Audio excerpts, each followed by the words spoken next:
This safety video will give you some tips for 9-man racing and keep you safe. Avoid moving around when it's unnecessary.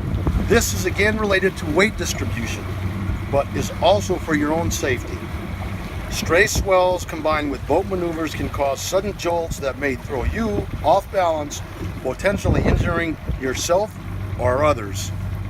Okay, seriously, do not jump off the boat while it's still moving, okay? Wait until the skipper has given the okay before jumping in the water. While not apparent to you, he may be making a minor position adjustments to place you in more of the canoe's line. Do not trust non-skid for secure footing. The only reason it's called non-skid is that slicker than whale crap takes too long to say. Okay, don't approach the boat while the engine is running during a change.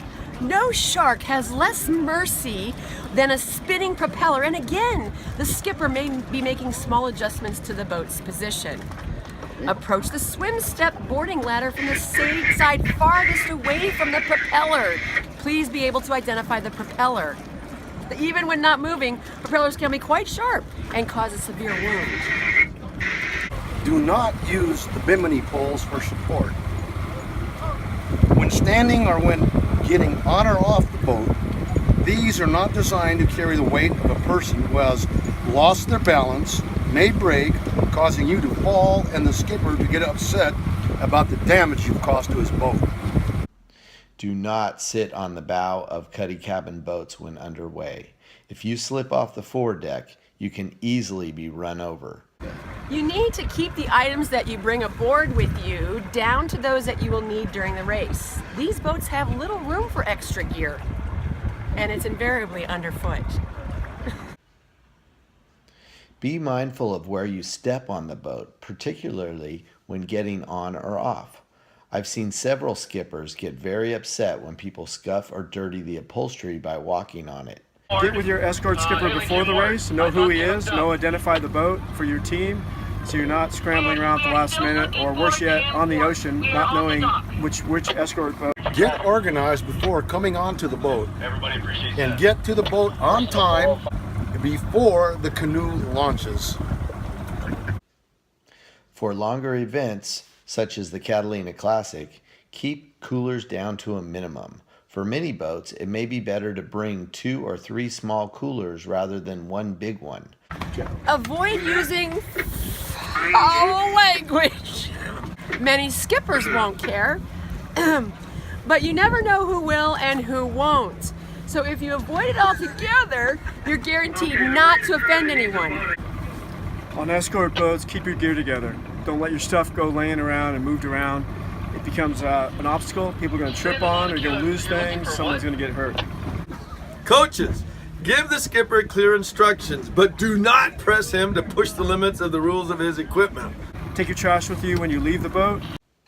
Steersman, if at all possible, get with your escort skipper before the race to discuss your strategy and preferences. The canoes have an opportunity to go anywhere they want in the ocean. It's your steersman's decision if they want to stay next to another canoe. If that canoe has an escort boat, chances are you're going to be in their wakes. You can slowly pull out to the left or slowly pull out to the right. They're not going to change. They have no legal reason for them to change course. They have the right to stay with their canoe. And if you want to stay in their wakes, that's your decision. They're ahead of you. You get ahead of them, that's a different story. If the skipper does not have a crew with him, offer to leave a paddler aboard to help him moor the boat. The paddler will need shore boat fare and somebody to take care of his gear on shore. Also, invite your skipper along with your team to dinner and whatever activities you have planned. Recognize your escort skipper as an essential element to the participation and your victory. A good escort skipper can make all the difference in the world, especially when the racing is close. A little recognition and appreciation goes a long way. Finally, but most importantly, make sure you let your club staff and the SCORA officials know about any skipper that disregards your safety or the safety of others. Can you hear me? You do not want these people back. No race in the world is worth anybody's life or limb. Go!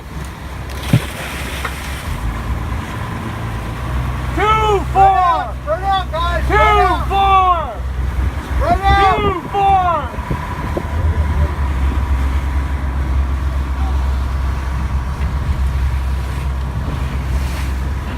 One! Oh, that's the same! Hey, Jim. Motor's off. Motor's off, guys. Stroke easy glide.